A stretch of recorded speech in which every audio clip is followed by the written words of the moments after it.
Hey guys, and welcome back to my channel. Thank you so much for tuning in. I really appreciate it. And for those who are subscribed, thank you so much. I also appreciate that. Today it's me, Pumi, Dukwe, and my shadow. And also I would love you guys to please subscribe if you're not subscribed yet. Also press the notification button, like, comment, and share. I also want to let you guys that we are on a road to 1,000 subscribers. So please subscribe and also share with those that you know this content will be valuable to. So today we're doing a get to know me tag. I got the questions from Mom Junction blog. It's an online blog. I got the questions from there. There are like a million of questions, but I took the ones that I felt would be relevant for this tag.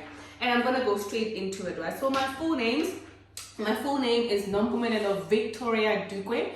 Nompumelelo means success, Victoria means victorious, and my surname is Dukwe, D-U-K-W-E, and that means shield. Nompumelelo means success. It's originating from Xhosa. So the meaning of my name, like I said, who gave you the name? I got both my name from my parents, so I don't have like a mom's side name and a dad's side name, or a maternal name and a paternal name. No, both my names are from both my parents. They just agreed on those names. And then, am I named after someone? No. And then, you have a nickname? Yes, Pumi. I can say Pumi is my nickname. And then, where did you go to primary school? I went to Westfields Primary School.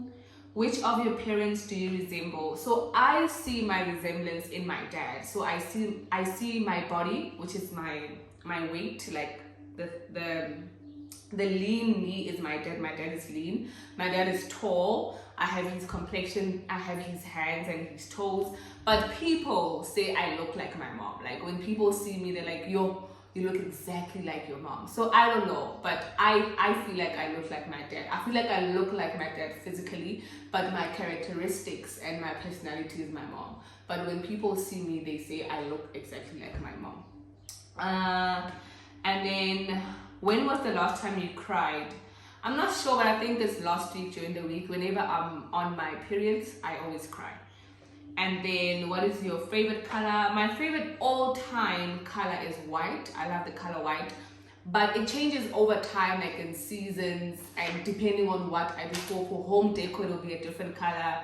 For clothing, it will be a different color. For a car, it will be a different color. But my all-time favorite color is white. And then, what is my favorite movie? My favorite movie is called Nobody. I love that movie so much. So it's a guy, and he's obviously the hero and the villain at the same time. And then there's a break in his house, and his son feels like he could have done something about it. And he felt like he knows that he had done something, he was going to end up in jail or something. And then he plans how to destroy these people. So it's just a nice storyline. I love it. I also love how calm he is, and the wife is a real estate agent. I love it. And my favorite book of all time is the Bible. If there's any book I strive to read as much as I can, is the Bible. And then, I have a lot of other favorite books. I'm a reader, I'm an avid reader, so I really love books. But my favorite all-time book is the Bible. My current favorite song, I have a lot, but it would have to be, let me think, what am I currently listening to a lot? God Will Work It Out. I think it's Mohegan Sun. Those are my currently I'm listening to that. And DJ Kent's mixes, Any Day, Anytime. That's my current favorite song. And then, what is my all-time favorite song? My all-time favorite song.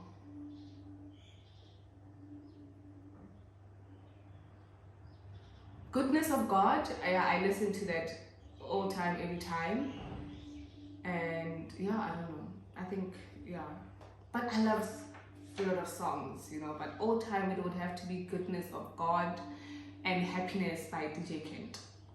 Are your grandparents still alive? Not my paternal, both my paternal parents passed away. I actually have my paternal grandmother's eyes, like my eyes are exactly like hers. And my structure, obviously that's my mom's dad. So my structure is also like hers. And then she passed away, I think she was like 82 or 83. Yeah, it was cancer. And then my grandfather from my mother's side, which is my maternal grandfather, he passed away apparently when I was born, like literally the same week or the same day, like literally that week or that when I was born, he passed away. And then my grandmother, my maternal grandmother, is still alive. She's 96 years old, but she's very frail. So she's on the bed, like she's bedridden. And the doctor says, I don't know if I'm going to say this word right, but the doctor say it's her cartilage or cartilage, something like that. Like it's just worn out, you know, so there's not much they can do. And it's actually not a nice sight. Like it's not nice seeing somebody that you know so well, that was so capable, that could do anything. Like my grandmother used to walk like 45 minutes. She used to plant, she used to raise kids, other people's kids. Like she was so capable, like she could just do everything. And to see her not being able to even bath herself, so they have like a full-time helper for her. And it's just so sad. Like it's not a nice thing to witness, you know. And also, like she says, it's painful. She says the fact that her legs are that thing is worn out is actually painful. It's not a nice sight, honestly. I don't enjoy seeing her like that. And then, what is my education? Oh, I consider myself an educated person, and this is simply because I read a lot outside of my qualifications. So I have a BCom degree in digital marketing. I also have a Toastmasters certification in competent leadership and competent communication. I also have a Platinum Academy development program completed, and I'm currently doing my postgraduate diploma in business administration with the University of Witwatersrand. And then I read a lot, so I don't know if maybe this question meant professional education, but I really am an educated person because I read a lot and I read different types of material, you know, so I really do consider myself an educated person. And then what is my favorite TV show? I wouldn't necessarily say I don't enjoy watching TV, but if I want to like relax or if I just don't want to think, I normally go for a movie. I ended up watching series when I was in university, or yeah, that was the last time I think I followed a series, you know. I recently was watching Succession. That was very nice, but the only reason why I was watching Succession is because my partner enjoyed watching it. And as a part of getting to know the person that you're with, that's why I watched it, so that I can see what is it about it that he resonates with so much. That is how I get to know him as a person. But that is literally one of the reasons why I watched it. But honestly, I don't have currently a series or any TV show that I can say I enjoy. And then I do enjoy, there's this thing called Mzansi Living. Mzansi Living on Facebook. I enjoy watching that. That's very funny. I really enjoy it. And then, how many languages do you speak? Ek kan 'n bietjie Afrikaans praat. I can speak a bit of English. Ngiyakwazi ukukhuluma, ngiyakwazi ukuthetha, ngiyatseba ukubua. So I think 5. Yeah, I think I can speak 5 languages. And that is because my mom is Tswana, my dad is Xhosa. And then I went to an Afrikaans high school, and I went to an English primary school, and at church I come across a lot of Zulu people. So yeah, that's I think why I can speak those languages. What is my first language? My first language is Xhosa. And then what is my best trait? What is my best trait? What is the one thing? I'm humble. Hey, I'm a very humble person, and not humble in a way that is like to hide myself or to be shameful. No, I'm a very humble person, and I'm intentional about it. Like I want to be even more humble, and I've studied humble people, and I've studied humbleness. So it's the one thing that attracts me to people, and because it attracts me to people, I wanted to know how can I be that, because I'm really attracted to people. If somebody comes in a room and we don't know what they do for a living, we don't know what car they drive, and we don't know what qualification they have, like, and you just drawn to this person, like that is what and who I strive to be. I really yes, because of the type of work that I'm in as a content creator, as a professional public speaker, my accolades and the things I have that I accomplished come with the territory. People have to know what I do for them to take in, for them to believe in what I do or what I say, because I'm a speaker, you know, what you say has to match what you do.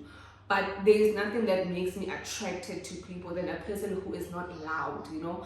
And one of my favorite poems, the Siddhartha, it says, avoid loud and aggressive people because they are vexations to the spirit. So I really am not attracted to loud and aggressive people, but a person who is loud, who is calm, and I consider myself to be that. And I've intentionally developed that trait within me.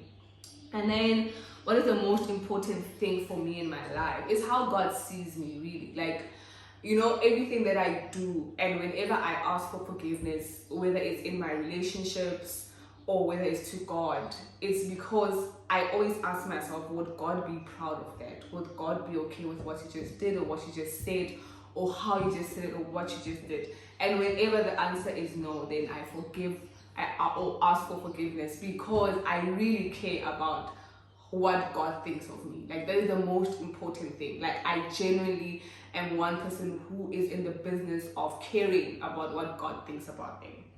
And then what inspires you? What inspires me is my dreams. Like, I'm driven by the life that I have envisioned for myself.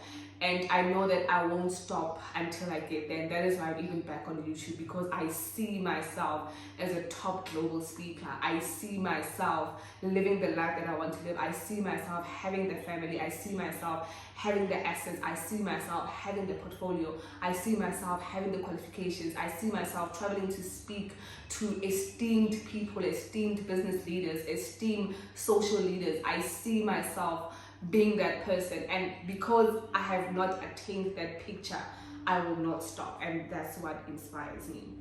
And then what is the first thing you notice about people? Energy, no doubt. Like, you can be dressed. I remember I once went to this very prestigious event, and there was somebody I was sitting next to. That person looked so good, smelled so good, spoke so eloquently, but their aura was just like like no, like you know. So energy, like, that's the first person, that's the first thing that I notice in the person. No matter what you are, what you do, when you come to me, I will read your aura. And then what type of movies do you watch? I love action movies and drama. I love, and also recently, I think it's been 2 or 3 years now, it's what do you call it? I don't know what you call it, but like inspirational movies. Like yesterday I was watching a movie, what's the Serena Williams and her dad, such movies. Like, I love watching such movies. And then what is your perfect date? My perfect date is no cell phones. Literally, my boyfriend and I have a rule: when we're out on a date, cell phones away. That's number one. Like, no cell phones. And then good food. Like, I really want to go out and have a good meal, because I eat for survival. Like, most of the time during the week, I just eat so I can produce, so I can work. So when I'm out, I really want value for my money, you know. So I really look at good food. And what else? Like, I love being outdoors. So when I go to a restaurant, I will always ask, is there an outdoor section? And that is the first preference. So yeah, I think that's about it. Okay, oh my goodness, so sorry, I'm losing you guys. Do you have any bad habits? Yes, I do have a bad habit. I don't know if it's a bad habit or bad trait, but I'm very judgmental. And I'm judgmental because I know so much, so my knowledge goes over my head at times. And I think everybody around me and everybody knows what I know, and as a result I expect him to think the way I think. So that's a very bad habit that I'm really working on. But I'm also a messy person, so I leave things around, like, and then I will have to repack. So I'm trying so hard. Atomic Habits actually describes that so well and talks about it so well, and to say there's no point in developing a good habit when you can't even break the bad one. So something like that. So yeah. And are you a good cook? No, I'm not a good cook at all. Like, I just cook so I can eat. Like I said, I cook for survival. And if I do cook, it's things that are normal, like potato salad, you know. I recently learned how to make dumpling. Still not perfect, but it's edible. Yeah, I'm not a good cook. Like, I cook 90% or 90% of the time with the oven. Like, I just put things in the oven and I'm good to go. And then, how do you analyze your life right now? I'm really in a good space. I'm in a good space in terms of I trust myself, I trust my decisions, and I'm okay with making mistakes. And I'm also looking forward to the woman I'm becoming. So right now, my life is in a space where focus is the main thing. Every day I wake up and like, what could distract me? What is distracting me? When information comes, whether it's through a phone call, whether it's a person, whatever, I just say, is this thing getting me off the track or what? So I'm in a very, very good space, and I'm really grateful for that because I worked for this to be in that space, you know? And then, do you avoid conflict or face it? It really depends. Like, it really depends. Like, with my boyfriend, if there's conflict, I will address it because there's a long-term goal, you know, of why this thing should be solved. If it's a workspace and I feel like my work has been tampered with, or this could affect my career in the long term or my reputation in the long term, I address it. But if it's like really things that I really have no business in facing, or I really have no business in, there's no long-term relationship that would come from it, or like I know the intention of why this person is trying to create conflict in the first place, which is not a good intention, I really don't. So it really depends on why the conflict is there in the first place and with whom is the conflict with. And then who is the first person you call when there's something happening? Is my boyfriend. And then, if you could change one habit or judgment, what would it be? I think I mentioned it. I have prejudge. I'm very judgmental, you know, or was. I'm not as before, but I still am judgmental, and I'm learning. Like, I'm learning to, if I see a person that I feel like they don't have the same values as me or the same convictions, like, it's okay, you know, it's okay to look at a person and be okay with that. You know, it has nothing to do with you or the life that they chose. I'm learning that people choose their lives, even people that you know their story, you wish they could do better or choose better, but they don't. It's what they choose, and that's what I'm learning. And then, who's my best friend? Oh, my girl, it's Tebele Lolinswani. I really enjoy her company. Like, she's so funny, you know, and she's the one person where we don't really, I think both our relationship is not based on resources, you know, or what I can give, what she can give. And most of my relationships that I come across are like that, you know. So with her, it's as natural as it can get, because we met in varsity. We were both working holiday job, and then we just started being friends from there. And I love her. Like, I literally see the one person that I really admire. And then my star sign is Aquarius. I'm an Aquarian. I thrive in water. And then my celebrity crush, I don't know if my boyfriend will even watch this, but I don't know how to pronounce it, and I don't even know if he's a celebrity, but he's a soccer player actually, or footballer in American terms. And that's Mbappe. I think, yeah, he's my crush. Mbappe, he's my crush. So yeah, guys, that is it for today. Thank you so much for tuning in. Like I said, I really appreciate it. We are on the way to 1,000 subscribers. So please subscribe, share, comment, like, and also if you're not subscribed yet, please do so. If you are subscribed, thank you so much. I really appreciate it. Have yourself a beautiful time. See you next time. Bye.